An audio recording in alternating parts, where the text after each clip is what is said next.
Did my photo show up, or should I just rejoin? We're live. This is Okay. Steve Brule with Studio Brule, and I'm here with two McMaster University students, Fahaam Tashfeen and Kevin Tran, both of whom were at the March 16th Peterson lecture that was shut down by social justice warriors on campus at McMaster University. Fahaam is a first-year health science student, and Kevin is a third-year computer science student. And welcome to Studio Brule, and thanks for coming on to talk, guys. Thank you. Thanks for having us. And can you describe, were you both there together at the lecture? No, we weren't. I was with a different group of friends. Yeah, we were separately. I think Fahaam and I only met recently, actually. Oh, Yeah. okay. Because of this event? Faham's roommate introduced me to a Fahaam. Okay. Yeah, because of this event. So, Kevin, I think Faham's working with his video camera for the moment. Maybe you could start by giving me your impression, or giving viewers your impression of what happened on that day, March 17th, when Peterson showed up to give a lecture, and he was to be part of a panel, and the other panelists dropped out. He was the only one who showed up. And the other panelists dropped out apparently because they felt pressured by the social justice warriors on campus. Yeah, the other professors were actually McMaster professors as well. And I think they felt pressure from their own students not to indulge in the free speech rally, or the free speech debate that Jordan Peterson wanted to hold.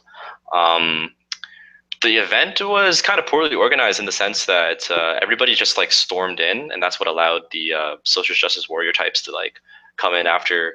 I was expecting it not to have that much protest, like maybe have a few people standing outside with signs and stuff, but I really did not expect the magnitude of the noise that occurred.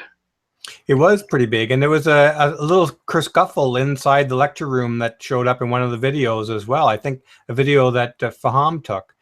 Fahaam, can you describe briefly your first impression when you're at the event? Yeah, same thing as Kevin said. Everyone kind of stormed in, and it was really, really disorganized. But everything seemed normal until sort of the chants started, and then people started pulling out their phones to record, because it started escalating pretty quickly in terms of how loud it was getting, and some of the things they were saying, and the swearing that was happening. But it was all kind of surreal. It just kind of took a really odd turn. I didn't really expect that right off the bat. And I believe, Fahaam, the footage that I put up on my channel was from your phone. Was that right? Or yes. It was from yours? It was partly from my phone, and then when my phone died, my friend lent me his phone to record.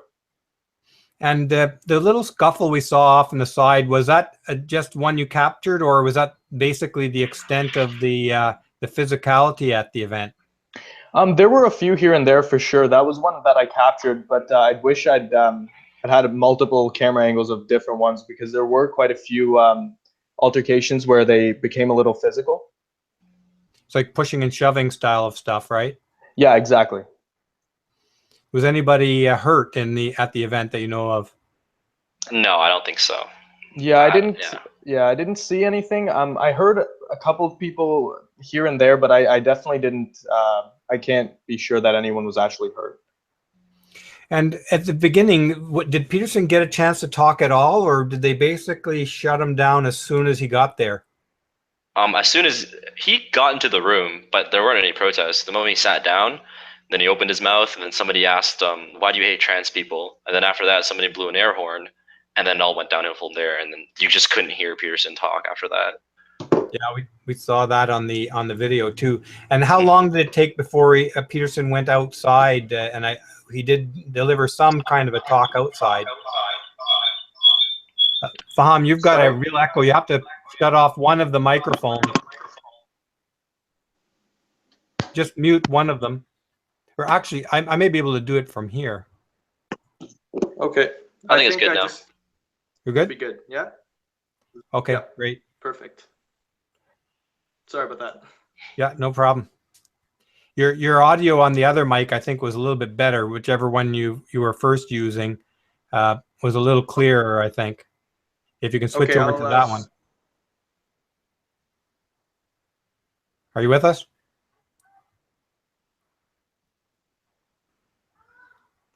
Got nothing right now, Fahaam. Okay, so Kevin. Yeah. What happened outside then? The group followed Peterson out to the grass outside of the auditorium, and Peterson lectured a bit. How did that go, in your opinion?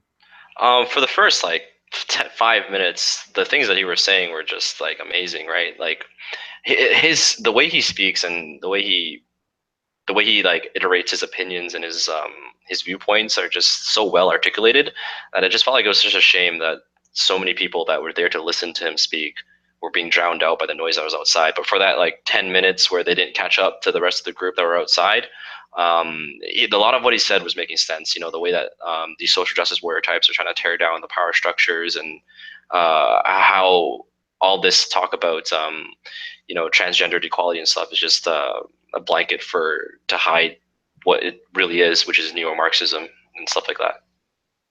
Okay, and did you stayed for the whole event outside there? I know there's a video on the channel, you guys, if you want to see it, and most of it has to be read because it's very hard to hear what Peterson is saying. But did you stay through the whole event, Kevin? I stayed through most of it. I think I left like about 5 minutes before he left. I know that my friend who stayed through the entire thing when he was outside, when he was leaving, the people that were listening to him were following him to his car, as were the protesters. Okay. Yeah. So he was supported. Sorry, go ahead. Go ahead. I was going to say he was both supported and chased out of Hamilton, pretty much. Yeah, we saw some of that in the video that we put up there. That's on the channel as well. And thanks to Fahaam and his friend who provided that video. Fahaam, are you with us? Yes. Can you guys? Oh, sorry. You've got one that goes wacko. Oh. Yeah, it's a hot mic where it's like the speakers for one thing is echoing into the mic for the other thing. Okay, yeah, I see that. Can you guys hear me right now? Yeah, we hear you well right now. So let's just stick with this. Okay, we'll stick with this. Tell me what happened in your impression on the outside as the group moved to the front lawn. Yeah, so initially Peterson came out and we followed him, as Kevin mentioned, and it all seemed fine, and the protesters didn't show up until a little later. And I mean, it was pretty impressive how Peterson, honestly, like how he was able to go out there and continue his talk. That kind of impressed all of us, and I think that really inspired all of us, the way he was going about it, and the way he did it kind of led by examples, so that showed us that we should kind of follow in his footsteps in terms of keeping our head straight and not getting agitated over the protests that were soon to come, and they did. It was surreal. I mean, he continued his talk, and we were able to hear him a lot better outside, surprisingly, because we did kind of surround him, and the protests were kind of outside of that circle. Okay. Mm-hmm. Yeah, you had a kind of a people barrier. Yeah, exactly. You know, the event had the kind of look and feel of ancient Greece, with Socrates kind of standing on a rock preaching to his students, you know? Oh, definitely. That's exactly the vibe that I got. Like, it was just somebody who really, I think everybody who wanted to listen to him, maybe we all didn't agree with everything that he said, but we all at least wanted to learn. And I think that the core of it is that there's one side that doesn't really want to learn, that only wants their way to be the highway, essentially. And everybody has to walk that road, or else, you know. Yeah. Well, the student protesters pretty much made Peterson's point for him as he spoke, almost like you couldn't plan it any better. Yeah, exactly. Yeah. There were actually a couple of like middle-aged people that were there too, and I was so surprised. And part of me wants to say that they were professors, but part of me really doesn't want to believe that either. So yeah. Well, you know, age isn't any guarantee against ignorance. Yeah, definitely. Yeah, it was just really surreal, this whole thing. Yeah, just wish it went differently. What surprised me the most was definitely, well, I mean, not surprised, but it was interesting how the people that surrounded him, even there were a lot that I noticed didn't agree with his opinions, and some of the questions he was was being asked were kind of difficult and challenging his ideas. But that was why I came, to see both sides of the argument, and hear a lot of people, like hear what people had to say against Peterson. Well, that's exactly what open-minded adults should Yeah. be approaching this like, right? Yeah, that's what I expected, but the result was quite different, obviously. Definitely. Fahaam, you were quite close to somebody there in the video with the megaphone. Did Hmm. like that's got to hurt your ears. It looked very, very loud. Yeah, I mean, honestly, I was it was bothering me quite a bit. But when I look behind, I don't know if I ever got that video out, but there's a video where there's a woman, a student, trying to listen to Peterson, and this person with a megaphone is just yelling in her ear very, very loudly. I don't know if you saw that, Kevin, but it was kind of I don't know. Yeah, I don't know if I saw that, but I definitely saw one protester, like she was closer to Pearson at the front. She had an air horn in her hand, right? And she just like kind of like stuck it in his ear and blew it. And that made Peterson stand up and take her aside and talk to her. Because like that again is like a form of physical assault, right? That shouldn't happen. Yeah. You know, Mhm. especially in a place where cause permanent damage with that. And yeah, exactly. they should be charged for that. I mean, it's not very good. Yeah, definitely. Yeah. So, how was the climate on campus afterwards? Were there a lot of conversations about this event? It was towards the end of the year, so did the conversation continue on till you left the campus at the end of term? For me, the conversation definitely continued. What surprised me was the amount of people that had no idea that Peterson even came, or let alone who he was. And so that really there were a lot of students that just had no idea what happened. And I feel like if people just knew about the situation, they would also be quite surprised as how the protesters dealt with the whole situation. But the conversation definitely did continue, just not as to the extent that I wished it would have. Yeah, I would agree with that too. I mean, honestly, if something like this happened, for me, it's like a gross misconduct of breaking the Charter of Rights and Freedoms, and it's something that's very, very important. But I think it just speaks towards the political climate of today's age, where it's two sides that are very, very polarized, and the majority of people are not exactly ignorant, but they're just more willing to live their lives, doing their own thing rather than, you know, caring, I guess, about these kinds of issues. But the problem is when you have bills such as bills and motions like 103 and C16 being pushed through our government, it's like a form of encroaching big government and encroaching powers that eventually, like Jordan Peterson warns us, he studied authoritarianism for a very long time, and that's the road that we seem to be moving down, and that's just not the way that our country was built to be.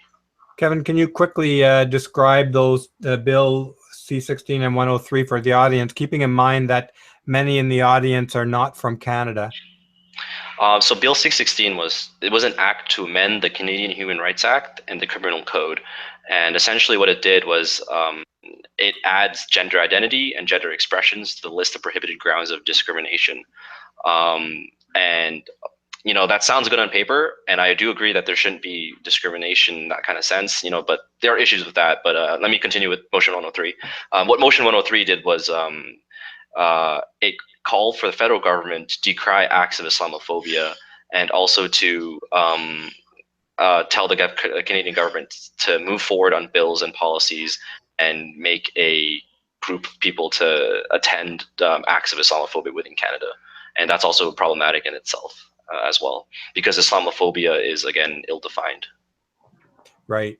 And just for viewers, my understanding is that the motion has no real teeth. It's a bit of a sort of, okay, let's do this, and then nothing really happens from it. Right. But it is a sign that in our culture that there's an urging amongst people with power to create new and stronger laws limiting actions and speech of citizens in Canada.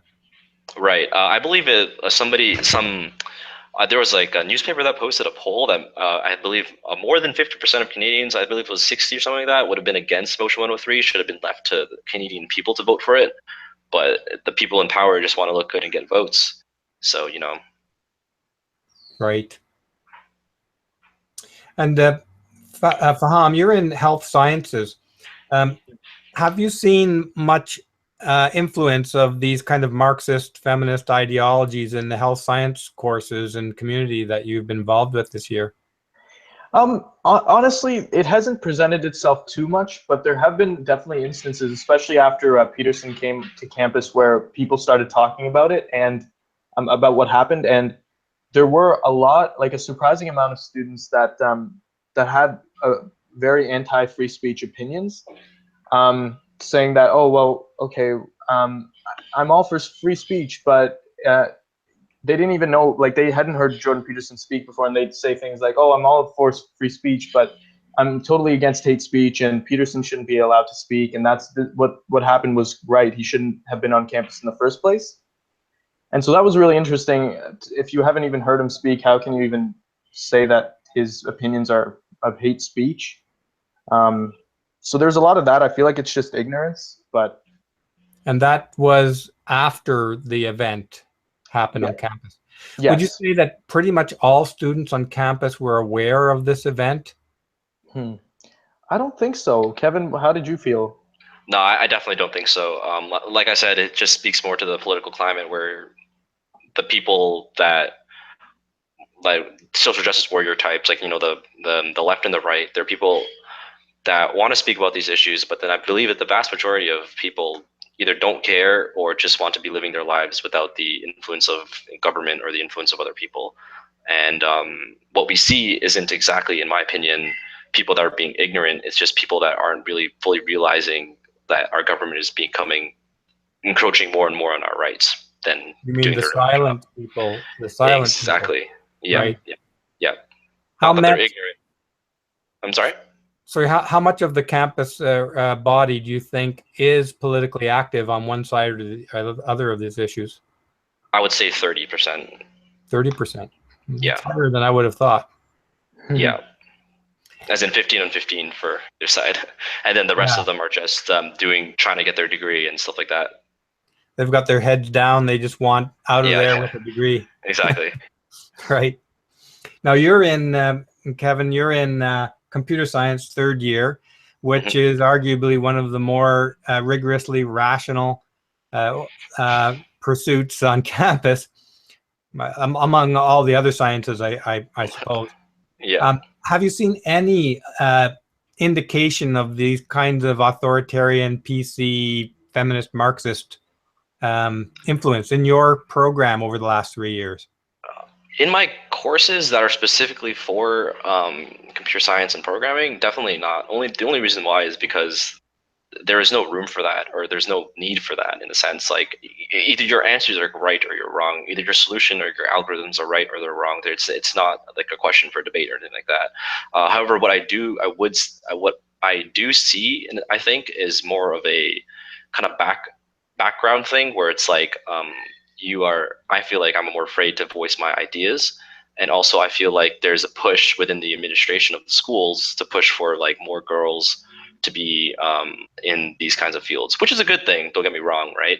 But let's pause there for a second. You said you feel less free to express your views. Are you talking about in computer science classes you feel less free? Not in my computer science classes specifically, but definitely the courses that I do take that are not computer science specific, but for example, courses like race and ethnic dynamics or something like that, where I would feel less inclined to say like whenever I write essays and stuff, I'm a good little new Marxist, don't get me wrong. But when I'm in class, you know, I really feel as if like the things that I say, you know, like if I want a good mark, I have to play to the teachers, like teachers' biases, you know. But, oh yeah, yeah. Like if you're that's honorably honest of you, you know. But I remember I had a debate with one of my professors, and we were talking about what he called the relationship between let's say the third world countries like Vietnam and India, for example, and the West is a non-consensual relationship in terms of in terms of economic trade. And I was talking to him like it's not. He called it neo-colonialism essentially, but it just didn't make sense to me because it's not like our government or any Western government is pointing guns at China to make goods for us. You know what I mean? It's a consensual agreement between the two nations, but it's just hard. Non-consensual. Pretty much, it's like it's almost like an economic relationship where one side has far more economic advantage than the other, and therefore that we're exerting some sort of hegemony over it. But at the same time, he doesn't. The president doesn't realize that India, Vietnam, the third world countries, and especially in Southeast Asia, have seen tremendous rises in wealth over the last few years. You see it in China, you see it within Vietnam, you see it within India, and to say that this is neo-colonialism is just factually incorrect. Yeah, I mean, when you listen to the SJW types and their pseudo-intellectualizing, I can't imagine them ever seeing any relationship out as not being somehow coercive. Their whole mindset is about coercion. So they see coercion everywhere they look. Yeah. To them, it's all about power dynamics, coercion, and just they feel as if there's like a power struggle. You know what I mean? Something like that within everything in life, essentially. Fahaam, have you had to pretend to be a Marxist? Honestly, this year so far, no. But I will say that in high school, especially my last year in high school, there was a time where I wrote. There was an essay that I had to write, and it was about essentially a letter to the teacher and how you think the course could improve and stuff. But we were graded on it, so I wrote about how I felt like there should be more perspectives about how the whole course was essentially how women were oppressed. That's how it was English class. But it was an English class. It was an English class, but all the literature, everything we did was about the themes were about women being oppressed.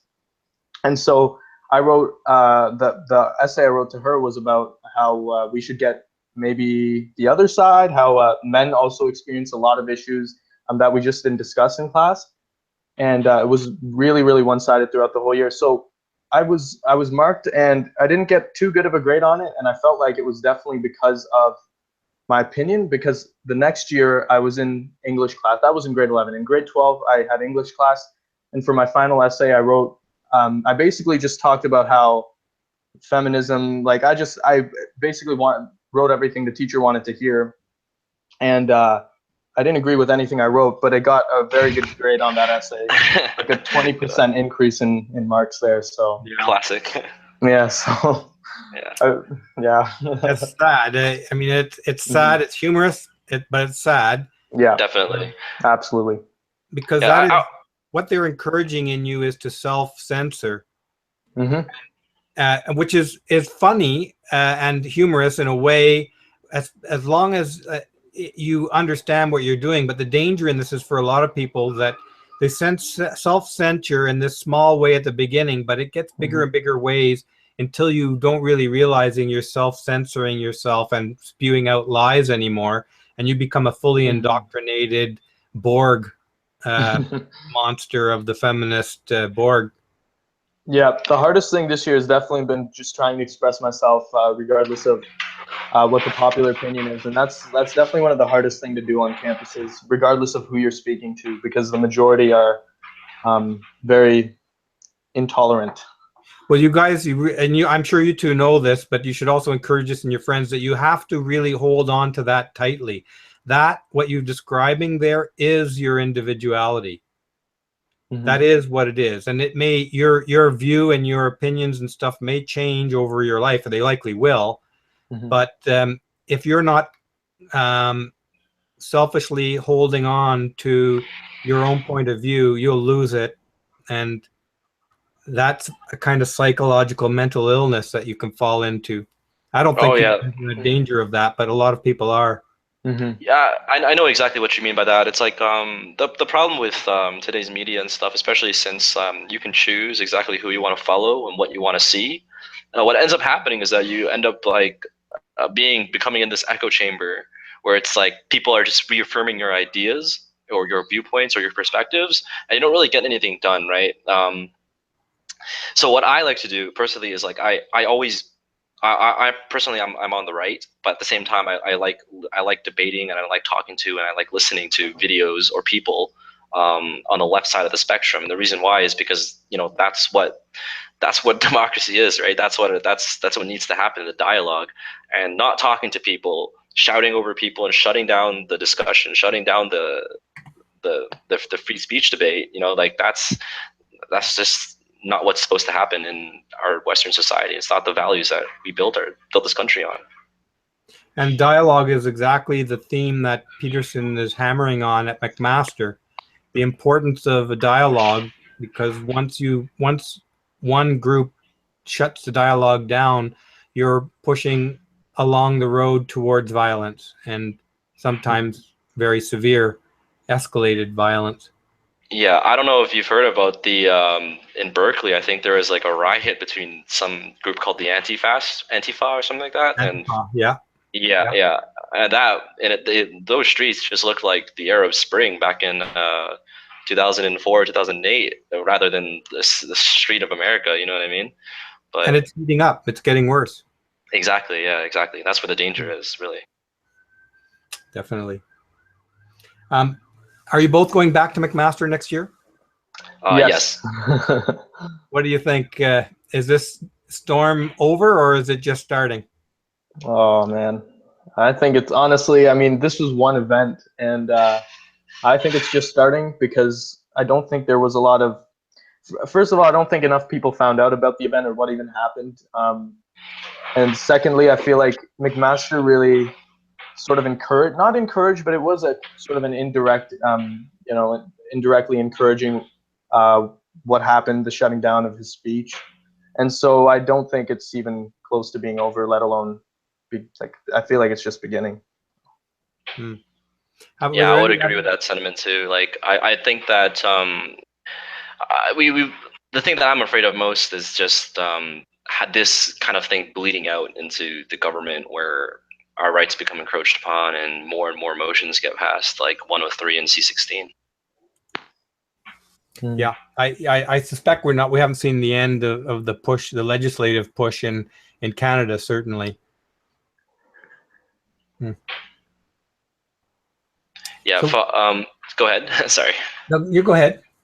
No, I was just gonna say that I found an interesting point, how in English classes, in mostly liberal classes, we're really indoctrinated in the sense that we have to talk about a lot of like fem issues and stuff like that. I mean, it happened to me in my grade 12 English class as well.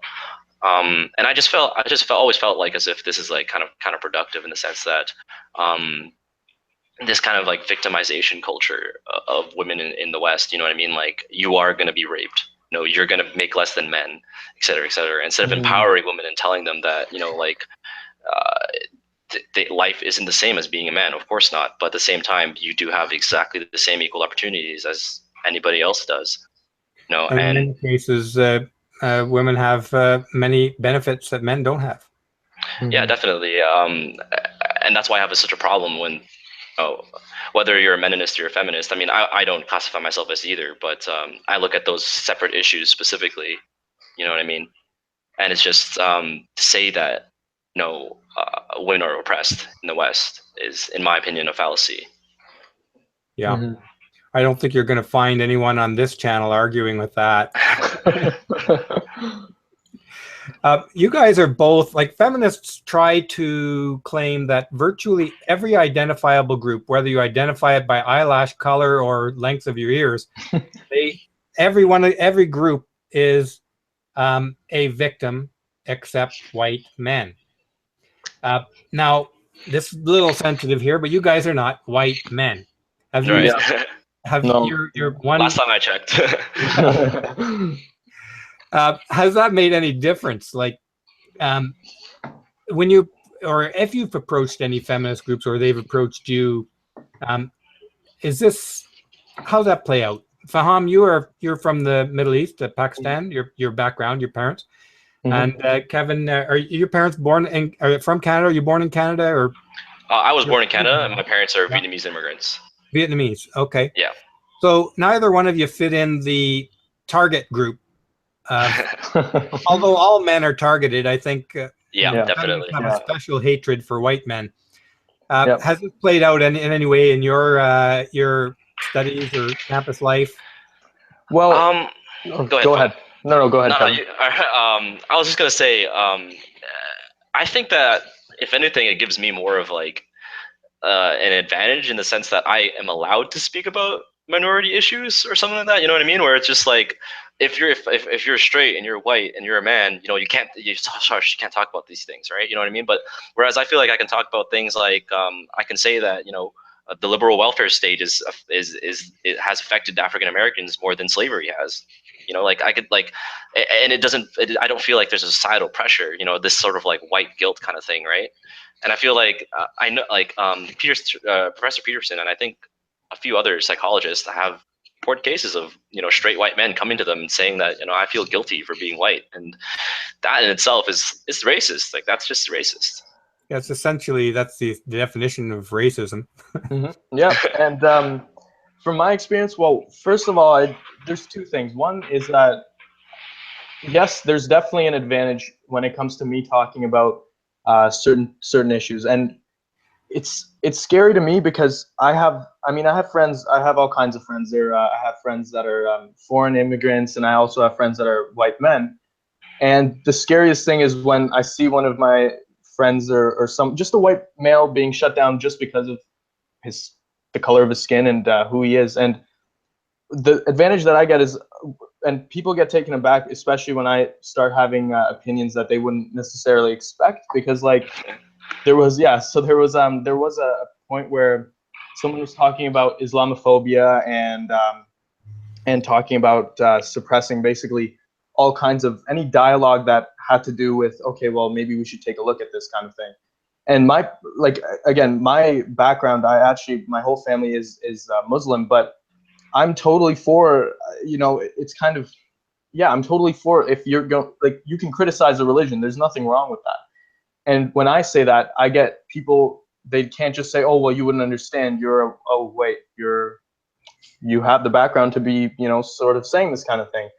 And so it is scary to me. And also the second thing is that I recently was on Facebook and I saw, now I shouldn't say, you know, too much, but there was a teacher that had posted an article, and it basically, the teacher was, this is a teacher in a Kingston high school, and he was basically saying, if you're white and you're a male, if you're white specifically, no one can be racist towards you. And so this is a high school teacher putting this on Facebook, and I'm just sitting there. Oh, it blew my mind. I mean, I've experienced racism, but I've also seen it. I've seen a lot of racism recently against white people. Oh, so I mean, it's just crazy to me how. Well, basically, this kind of bigotry, racism is a form of bigotry. Any kind of attack on a person for something they can't change about themselves, like their sex, their race, their height. You know, you can't change your height. You're born with, well, you grew into that height. You know, I mean, it's not a legitimate thing to criticize about someone. The only things I think are legitimate to criticize about somebody are things that are choices or decisions or actions, behaviors, things that you can change. Like, for instance, it's legitimate to criticize somebody for subscribing to feminism because, you know, it takes a certain level of stupid to subscribe to feminism. Yeah, I can definitely understand. Like, I used to be very, very left, you know, so I understand from the point of view as somebody who who is like a feminist or whatever. But to me, it's like I get a lot of things where oh, it's okay to be a feminist, but it's not okay to be, for example, like a meninist. You know what I mean? And it's just like, and to me, there's like this absence of truth where it's like, oh, but like, you know what I mean? Where it's like, just because I advocate for men's rights or something like that, it means that I'm the deplorable human being. And it's just like those kinds of people haven't really looked at the stats, where they only see the stats that they want to see. They don't see that 90% of men are combat deaths, 90% of men are homeless, or 90% of men, or sorry, most suicides in Canada are committed by men, right? So it's like there's a missing part of the puzzle, but people just don't want to see that part, really, because they want to know that they're right. Yeah, for sure. Now, you guys are both identifiable minorities, and feminists are constantly telling us that our culture is discriminated against you. Has this happened in any kind of significant way? Do you feel like you're at a disadvantage in this culture for being non-white? Oh, absolutely not. Not even close. I don't feel like that at all.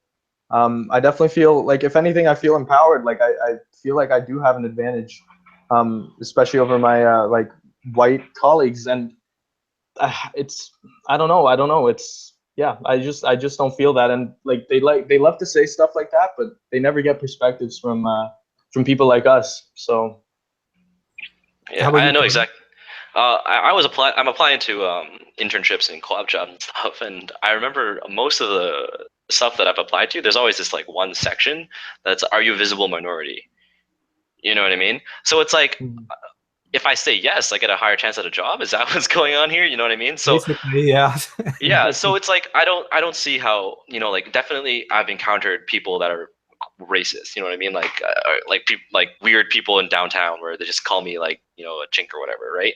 And like, it happens. You know what I mean? But it's not something that's, to me, that's like I'm being oppressed by the government or anything like that. Like it's something like that's sad, right? Obviously. But at the same time, I've been giving the exact same opportunities as anybody else. If not, I've been giving more opportunities. You know what I mean? Like, so you're able to take these slurs in stride. I mean, it's like I'm a Canadian. You know what I mean? Like I like my most of my, like 99% of my everyday peers don't look at me just purely because of my skin color. You know what I mean? Like, and it's just that's why my father like came to this country. He left communist Vietnam because it was communist. You know what I mean? And at these Peterson rallies, you see kids like brandishing these banners with a hammer and sickle on it. It's just incredibly offensive because they have no idea what communism is like. No, they don't. Yeah.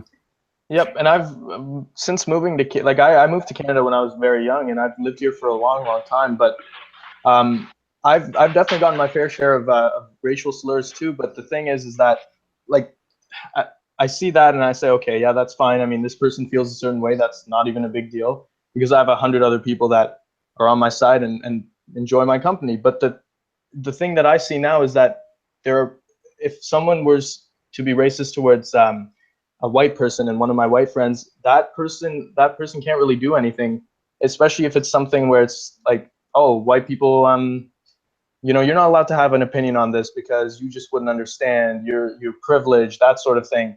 And that's a different kind of racism, and it's definitely more dangerous than a simple like racial slur. Those are just definitely words. Definitely, because there's a difference between a word and telling someone that they can't think something or they can't do something, because it's a small stepping stone from that to, segregation, for example, which is happening in universities. Like I think Mizzou is calling for, or some university in the United States is calling for, black only residences. And it's like, you're bringing back the days of segregation. Like, this isn't what Martin Luther King dreamed of in his speeches, Well, there also, you mentioned earlier, one of your teachers said that if you're white, nobody can be racist against you. So in other words, if somebody is racist against you because of your color, it's not recognized. It's condoned in a sense. They're saying it's okay to discriminate against someone because they're white, if they happen to be white. I just want to touch on another thing, guys. Now we talked about your minority status. Well, as a man, you're both straight men, I'm presuming here. Yeah. Yeah. Okay, so you're both straight men. Have you experienced or felt any kind of discrimination along those lines because of that part of your nature? No, I don't really think so. I mean, being straight is like still kind of the norm. So it's like, I don't feel people have. I mean, I only know a few gay people, and I've met one trans person. I've never felt as if, you know, like I couldn't say anything or anything like that. Actually, one of the gay people that I know, he's really chill. He's more left than I am, and that's why I debate with him a lot. But he's never been like, oh, but you're straight, so therefore you can't say stuff, you know. But there are those, you know, PC authoritarian types that would definitely not allow that kind of thing. How about you, Fahaam? Yeah, I definitely feel. I mean, I've experienced a lot of this in high school. Not for being a straight male, but definitely for being just a male. I felt a lot of that. I mean, I explained the essay thing with grade 11, 12, that sort of thing. And but in university so far, I haven't experienced much. But I feel like that's also because I haven't been a part of any conversation that would cause that sort of thing to arise. And I am kind of a little nervous for that moment to come because I know there are definitely a lot of. I mean, honestly, everywhere I go, like there are just everyone's sort of feminist and they identify as feminist. That's what it feels like. And so I don't know. I haven't really engaged in a conversation that would bring that sort of thing up. Okay. Well, if everybody's a feminist, you're going to eventually. Yeah. I'm waiting for the day.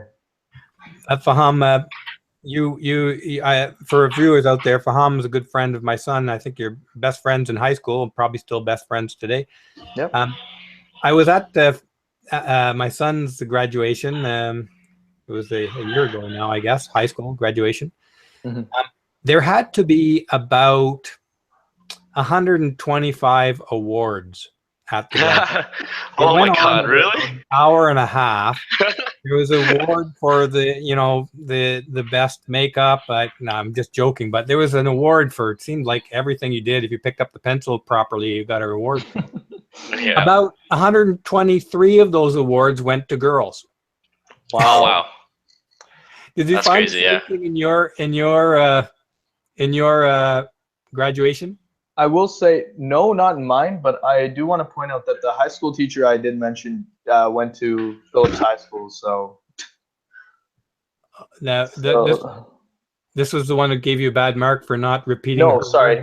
This was the one that was on Facebook about how you can't be racist. You can't experience racism if you're white. So that's interesting. You can't experience sexism if you're a male either, eh? Yeah, there you go. I think this is like very, this kind of thing is very similar to what one of Pearson's lectures. He was talking about, one student asked him, I just said to him, I find it better if our society, if we ran it on, if we just gave more respect to each other. And he gave a very good response, which I really liked, which is, if you give everybody respect, you're just inflating the currency of respect, and you're devaluing respect, right? And that's exactly what these awards are doing. Like it's devaluing the sense of an award, of an accomplishment. And to teach our kids that everybody gets an award, everybody gets respect, you know what I mean? But it's not teaching them the essence of, you have to earn your respect, you know what I mean? You have to earn this award, and giving out 123 awards just devalues the one singular award, you know what I mean? It's not exactly. Yeah, it's unhealthy, this kind of mentality, in my opinion. Yeah, absolutely. Guys, is there anything else you want to touch on today? We've strayed a little bit off course with the protest, which is fine. That was a very interesting discussion. Any other aspects about the protest or Peterson or the SJWs on campus that you wanted to talk about tonight? I think we hit a lot of the really important points, especially C16 and M103. Those are the core of things that Peterson really, really wants to hit home. And the whole PC authoritarian thing, we did a good job. Great. Yeah.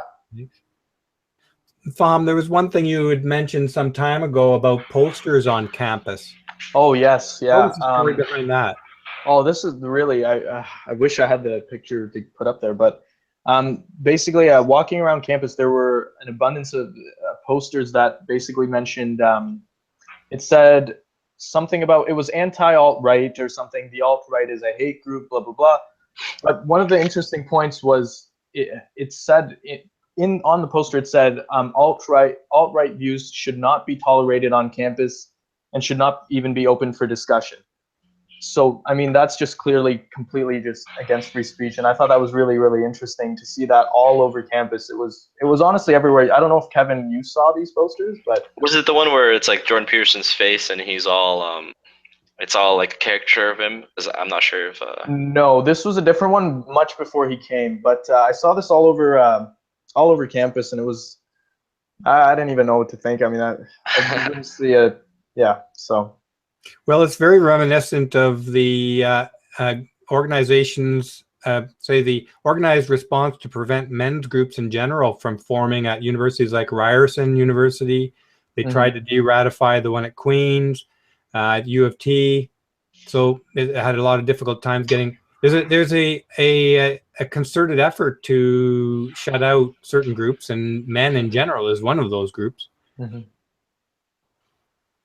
Okay, so well, fellows, thank you very much for talking to me tonight, and thanks viewers for watching. We had about 75 simultaneous views there throughout, and there's a long set of comments. Unfortunately, I don't have a chance to read the comments, so if you guys get a chance, feel free to respond to any questions you see in the comments on the videos later.